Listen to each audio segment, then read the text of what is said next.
Golola banti ko obubaka bw'omwana gwe wakuba bambi n'agenda mu ddwaliro era ntuusa okusasira eri omwana oyo ne totya kyali wange gwe bwe bakuba ngenda kutuusa obubaka nja bumuddiza nga bwe yabukutika nange bwe ngenda obukwata abantu mwenna golola bazaakolako ensobi obubaka mbulina baganda bange ngenda kubukwata in fact bummenya olabako ki bummenya obubaka bwonna babuntise ku mpesozi bundi kuno mpulira bwotukaali eri oli nakuwaabira otuuka eri maama nakuwaabira omwana takyampulira bwotuuka eri n'ogamba bannaye golola lwaki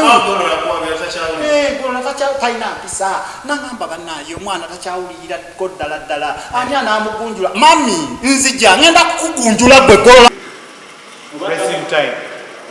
okumala ebbanga eddene nga tolwana tekitegeeza nti oba tomanyi kulwana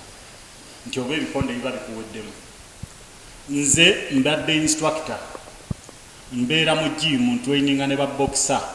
so zitubeera naawe babokisa b'amakya abo abaana obamanyi bakuba ebikonde bingi buli kiseera nze sparring partner waabwe olisa abalwanyi gogenda okutusinga akagamba ako kanyiiza